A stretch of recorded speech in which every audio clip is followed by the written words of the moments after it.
누가복음 10장 17절에서 24절의 말씀을 가지고 복음의 계시와 적용이라는 제목으로 말씀을 증거하도록 하겠습니다. 주님께서 천국 복음 전파를 위해 12 제자와 70인 제자들을 파송하시고 그들이 전하는 복음을 받아들이고 회개하는 자는 하나님의 나라가 임하고 고라신과 벳세다와 가버나움처럼 회개하지 않는 자는 지옥으로 보내신다고 말씀하셨습니다. 그리고 이런 말씀도 하셨습니다. 너희 말을 듣는 자는 곧 내 말을 듣는 것이요 너희를 저버리는 자는 곧 나를 저버리는 것이요 나를 저버리는 자는 나 보내신 이를 저버리는 것이니라. 천국을 가느냐 지옥을 가느냐의 관건은 하나님의 말씀을 듣는가 듣지 않는가에 달려 있습니다. 다른 말로는 이 천국 복음을 전달하는 자들의 말을 듣는가 듣지 않는가에 달려 있다는 말입니다. 주님께서 선택하여 파송한 사람들의 말은 곧 주님의 말씀입니다. 제자들의 말씀을 듣는 자는 곧 주님의 말씀을 듣는 것이며 제자들을 저버리는 자는 주님을 저버리는 자들이고요. 주님을 저버리는 자는 결국 예수님을 보내신 하나님 아버지를 저버리는 것입니다. 그런 사람에겐 구원이 없습니다. 하지만 지금 태연하게 웃을 수가 있습니다. 지금은 조롱하고 반대할 수 있죠. 지금은 무식한 소리라고 이 과학시대에 무슨 소리냐고 손을 저으며 너희나 잘 믿으라고 빈정될 수도 있습니다.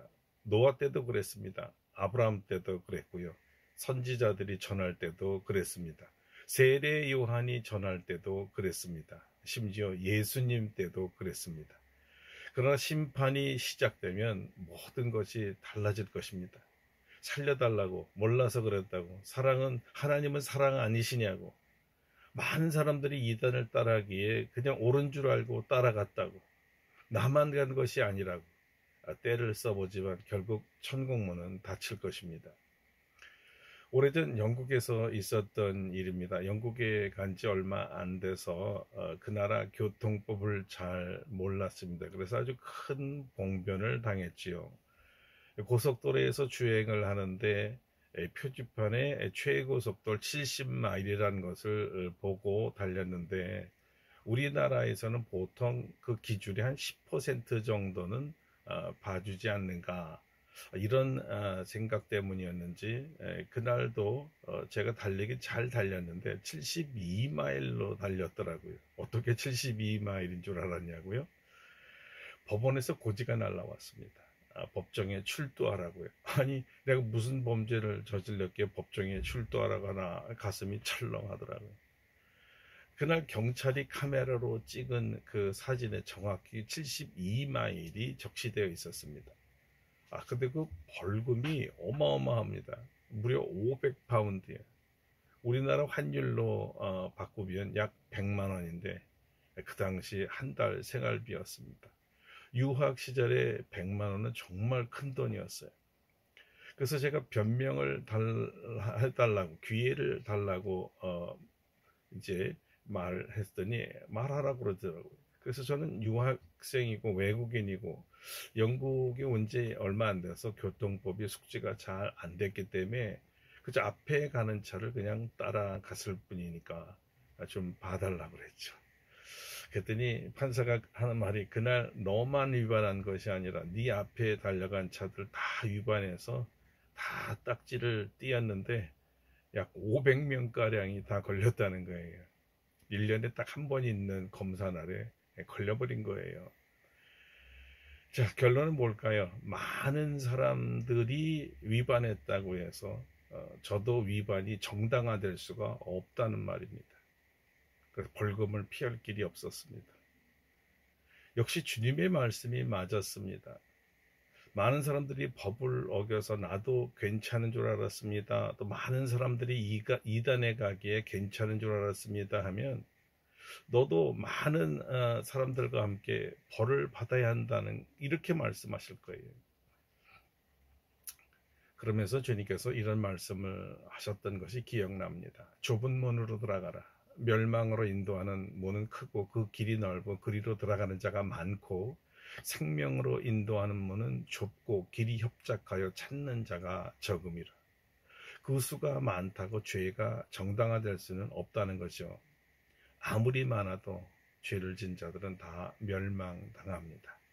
지옥 간다는 뜻이에요. 그래서 주님은 이들이 억울하다고 이를 갈며 울고 저주할 것이라고까지 말씀하셨습니다. 아마 지금도 천국 복음을 전하면 귀찮게 여기고 시대착오적인 거로 생각하고 나에게 복음을 전하면 사생활 침해로 가만두지 않겠다고 위협하는 사람들이 여전히 많습니다. 멸망당할까 두려워하십시오. 그러나 박해와 반대에도 불구하고 여전히 하나님께서 예비하신 심령들이 어느 시대에나 있었습니다. 기뻐 복음을 받아들이고 죄의 사슬에서 풀려서 기쁨을 또 자유함을 맛보며 하나님의 자녀가 되어서 완전히 새로운 인생을 살아가는 사람들이 있습니다. 천국을 맛보며 살아가는 사람들이죠. 복음을 전하는 사람들에게 있어서 가장 기쁜 순간이 바로 하나님께서 예비하신 하나님의 자녀들을 만났을 때입니다. 예수님이 전도 특공대 70인들이 기뻐하며 돌아왔습니다. 누가에 의하면 첫 보고가 이것입니다. 주여, 주의 이름이면 귀신들도 우리에게 항복하더이다. 물론 기뻐해야 할 이유 맞습니다. 그리고 사실 굉장히 기쁩니다. 마귀와 사탄에게 매여있던 죄인들이 주 예수 그리스도의 이름으로 그 결박이 풀리고 자유케 된 모습을 본다는 것은 그야말로 기쁨이 아닐 수가 없거든요. 그런데 여기 살짝 제자들의 기쁨 중에는 순수한 또는 순전한 복음 전파와 복음을 듣고 회개하며 예수님을 주님으로 영접함으로 기뻐한 것만이 아닌 다른 이유가 섞여 있었습니다. 물론 그 기쁨도 기쁨입니다. 그러나 최우선의 본질적인 기쁨은 아니었습니다.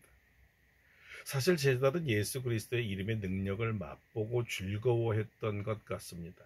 그 이름 자체보다는 그 이름을 자기들이 사용했을 때 마귀와 이 사탄들이 떠나가는 것들을 보면서 신기했던 거예요. 더 면밀히 살펴보면 예수 그리스도의 이름의 능력보다는 그 이름의 능력을 사용하는 자기들이 얼마나 대단한가, 자기들을 대견하게 여겼다는 거죠. 좀 더 속을 열어보면 예수님보다는 자기가 얼마나 대단한 사람인가를 즐겼다는 거예요. 물론 예수님의 이름을 사용했고요. 그 이름으로 귀신이 떠났기 때문에 주님의 능력이 절대적이죠. 그러나 슬그머니 그 능력이 자기 것인 양 자기를 우쭐대고 싶었던 것입니다. 귀신이 예수님의 이름에 항복하는 것을 보는 것 대단한 기쁨이거든요. 여러분 같았으면 어떻게 했을 것 같으세요? 주님께 영광을 돌렸을 겁니다. 주님을 찬양했을 거예요. 주님 정말 대단한 분이십니다. 주님의 이름의 능력 정말 엄청납니다. 귀신들이 꼼짝 못하고 항복합니다. 야, 정말 우리 주님 멋집니다. 이러셨겠죠. 예수님은 이런 철부지 제자들을 위로했습니다. 잘한 것은 잘한 거지요. 순종하여 복음을 전한다는 것만으로도 칭찬감이죠. 그래서 주님도 맞장구 쳐주셨습니다. 그래, 잘했다. 나도 사탄이 하늘에서 번갯불처럼 떨어지는 것을 보았다. 그리고 한 가지 더 확신시켜 주셨습니다. 내가 너에게 뱀과 전갈을 밟으며 원수의 모든 능력을 제어할 능력을 주었으니 너희를 해칠 자가 결코 없으리라. 정말 이 제자들의 특권이라는 것은 대단한 거였어요. 제자들에게 예수님께서 주신 이 권능, 능력이 무엇이었을까요? 뱀과 전갈을 밟으며 원수의 모든 능력을 제어할 능력이었습니다. 권능이죠. 저 여러분 모두가 뱀과 전갈을 밟으며 원수의 모든 능력을 제어할 능력을 주신 줄로 믿으시기 바랍니다. 그러므로 우리를 해칠 자가 결코 없을 줄도 믿으시길 바랍니다. 사실 이런 권능은요, 제자들에게 전도를 위해 파송하고 훈련할 때만 국한된 거 아닙니다. 이후로 주님 나라 갈 때까지 계속적으로 복음을 전할 때마다 사용할 수 있게 해주신 지속적이고 영속적인 권능이었습니다. 그래서 주님께서 부활하시고 승천하시기 전에도 이 권능이 우리에게 있다라는 것을 잊지 말라고 주지시켜 주셨어요. 자, 마가복음 16장입니다. 믿는 자들에겐 이런 표적이 따르니 곧 그들이 내 이름으로 귀신을 쫓아내며 새 방언을 말하며 뱀을 집어 올리며 무슨 독을 마실지라도 해를 받지 아니하며 병든 사람에게 손을 얹은즉 나으리라 하시더라. 왜 이렇게까지 주지시켜 주셨을까요? 권능을 꼭 사용하라는 것입니다. 이 권능이 없이는 원수 마귀들과 싸워 이길 수 없기 때문이죠. 여러분이 기도하여 귀신들이 떠나고 병마가 떠나는 것을 보면 얼마나 신나겠습니까? 병마가 여러분을 보고 무서워 도망가야지 여러분이 귀신과 병마가 무서워 도망가면 안 됩니다. 우리에게 권능이 있음을 알아야 합니다. 주 예수 그리스도의 이름을 꼭 사용하십시오. 주님의 이름에 권능이 있어서 귀신이 항복하고 떠나갈 줄로 믿습니다. 자, 여기까지 칭찬하시고 나서 주님은 가장 중요한 말씀을 한마디 더 하셨습니다. 제자들에게 귀신을 제어하는 권능을 주셨고 그 권능으로 귀신을 쫓아내는 것이 기쁘지만 이런 항복받음보다 더 기뻐할 것이 있다는 거예요. 그것이 무엇일까요? 이것입니다. 너희 이름이 하늘에 기록된 것으로 기뻐하라. 너희 이름이 하늘에 기록된 것으로 기뻐하라. 제자들이 가장 기뻐해야 될 것은요, 사역과 그 사역의 결과가 아니었습니다. 복음과 함께 회개가 일어나고 주님을 영접하는 장면도 눈물이 필 동일 정도로 정말 기쁘죠. 병자들을 위해 기도하여 예수님의 이름의 권능으로 기적이 일어나고 고침받는 것을 보면 하늘이 다 내 것이 된 것처럼 기쁜 거 맞아요. 자, 이것 분명히 기쁘지만 더욱더 기쁜 것은 제자들 자신의 이름이 하늘에 기록된 것으로 기뻐하라는 것이었습니다. 그들이 구원받았다는 뜻이죠. 구원보다 더 기뻐할 것이 없다는 말씀이셨습니다. 모든 사역과 권능과 열매들은 다 구원 이후에 나타나는 현상들이기 때문이에요. 자, 남은 자기가 전한 복음으로 구원받는데 복음을 전한 자신이 구원을 받지 못한다면 어떻게 기뻐할 수가 있겠습니까? 구원받지 못한 사람이 어떻게 구원의 주님을 전파할 수 있겠습니까? 구원받지 못한 사람에게 어떻게 주 예수 그리스도의 이름의 권능이 나타나겠습니까? 다 구원받았기 때문이에요. 하나님의 자녀가 되었기 때문이죠. 천국에 들어갈 수 있기 때문입니다. 그래서 자신의 구원을 기뻐하라고 말씀하신 거예요. 주님께서 오신 이유, 주님께서 우리를 섬겨주신 이유, 주님께서 복음을 전해주신 이유는 이 땅에서 단지 치유와 또는 축복만이 아니었습니다. 비록 불구의 몸일지라도, 비록 가난할지라도, 비록 유명하지 않을지라도 천국으로 인도하기 위해서였어요. 마태복음에서 산상보험 중에 주님은 이렇게까지 말씀하셨습니다. 만일 내 오른손이 너로 실족하게 하거든 빼어내버리라. 네 백체 중 하나가 없어지고 온몸이 지옥에 던져지지 않는 것이 유익하며 또한 만일 네 오른손이 너로 실족하게 하거든 찍어내버리라. 네 백체 중 하나가 없어지고 온몸이 지옥에 던져지지 않는 것이 유익하니라.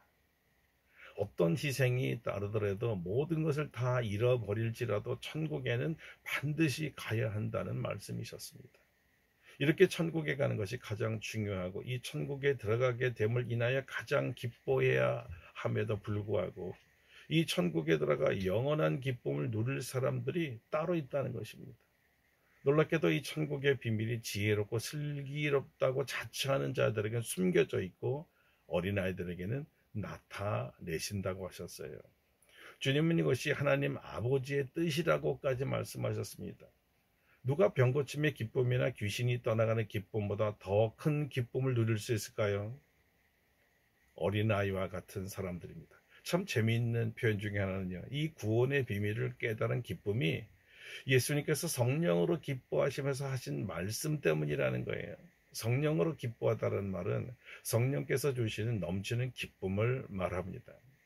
성령께서 주시는 기쁨은 구원받은 자가 누릴 수 있는 최고의 기쁨이고 신앙생활의 모든 기쁨을 말하는 거예요. 구원받음보다 더 큰 기쁨은 없다는 말이죠. 어린아이들이 티 없이 맑게 깔깔대는 웃음소리가 담긴 기쁨입니다. 어린아이처럼 겸손하게 주 예수 그리스도의 복음을 받아들이며 성령께서 주시는 구원의 기쁨이 넘친다는 겁니다. 자, 누가는 구원받은 자의 가장 두드러운 특징이 바로 성령께서 주시는 이 기쁨이라고 합니다. 그래서 죄에 대한 통회와 회개 그리고 죄 씻음 받고 용서받은 결과는 단지 눈물뿐이 아니에요. 정반대로 쏟아지는 기쁨이었습니다. 샘물처럼 넘치는 기쁨이죠. 사도행전에는요, 구원받은 자의 기쁨의 이야기로 가득 차 있습니다. 오순절날 성령을 받고 구원받은 공동체 첫 모습 역시 기쁨이 넘치는 공동체였습니다. 성경은 말합니다. 날마다 마음을 같이하여 성전에 모이기를 힘쓰고 집에서 떡을 떼며 기쁨과 순전한 마음으로 음식을 먹고. 자, 성전에 앉아 있었던 사람, 그 미문에 앉아 있었던 이 거린을 나사렛 예수 그리스도의 이름으로 고쳐주었더니 그가 뛰어서서 걸으며 그들과 함께 성전에 들어가면서 걷기도 하고 뛰기도 하고 하나님을 찬송했습니다. 뛰고 찬송하는 모습, 그야말로 기쁨으로 아주 그냥 충만한 모습이었어요. 빌립이 사마리아에 가서 복음을 전하자 그들이 예수님을 믿습니다. 그 예수 믿은 마을의 모습이 이런 모습이었다는 거예요. 많은 사람에게 붙었던 더러운 귀신들이 크게 소리를 지르며 나가고, 또 많은 중풍병자와 못 걷는 사람이 나으니 그 성에 큰 기쁨이 있더라. 큰 기쁨이 있었습니다. 사도 바울의 전 인생을 통하여 예수 믿는 다음의 모습은 이것이었습니다. 항상 기뻐하라.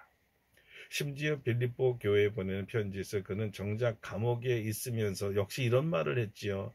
주 안에서 항상 기뻐하라. 내가 다시 말하노니 기뻐하라. 예수님을 믿고 구원받음이 여러분의 가장 큰 기쁨이 되기를 축원합니다. 구원받음보다 더 큰 기쁨이 없습니다. 아무리 생각해도 나 같은 죄인을 구원하신 주님의 은혜가 놀라울 뿐이에요. 주 안에서 기뻐하시고 기뻐하시기를 바랍니다. 희락의 영으로 여러분 심령과 가정과 교회와 우리나라의 백성들이 기쁨이 가득 차기를 바랍니다. 이사야 선지자가 말합니다. 무릇 시온에서 슬퍼하는 자에게 화관을 주어 그 죄를 대신하며 기쁨의 기름으로 그 슬픔을 대신하며 찬송의 옷으로 그 근심을 대신하리라. 자, 이 예언대로 저와 여러분에게 기쁨의 영이 충만하게 넘치기를 바랍니다. 누가는 이 구원의 기쁨, 성령께서 주시는 이 놀라운 기쁨을 누가 누리는가에 대해서 관심을 가졌습니다. 예수님에 의하면 예수님이 누구인지 아는 사람들입니다. 예수님이 누굽니까? 구원의 주님이십니다. 예수님이 구원의 주님이시라는 것을 어떻게 합니까? 아들의 소원대로 하나님 아버지로부터 계시를 받은 자입니다. 우리가 예수님이 우리의 죄와 사망에서 구원하실 구원자이심을 믿는다는 것이 그야말로 은혜입니다. 왜냐하면 우리 스스로 예수님이 구원자이심을 절대 알 수 없기 때문입니다. 하나님 아버지께서 우리의 영의 눈을 열어주셔야만 예수님을 구원자로 우리가 보게 되고 믿게 되는 거예요. 사랑하는 성도 여러분, 예수님께서 여러분의 구원자이심을 믿습니까? 예수님께서 우리들의 모든 죄악을 용서해 주신 분이심을 믿습니까? 아멘 하시는 분이 복된 분입니다. 우리의 눈이 열려 예수님을 구주로 볼 수 있다면 이건 정말 복된 거예요. 구약시대에 그토록 선지자들이 이 구주를 보고 싶었지만 볼 수 없었습니다.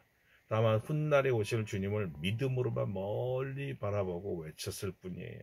그런데 제자들은 그 메시아를, 그 구세주를, 그 하나님을 자기 눈으로 직접 보았으니까 인류 역사의 최고로 축복받은 자들이죠.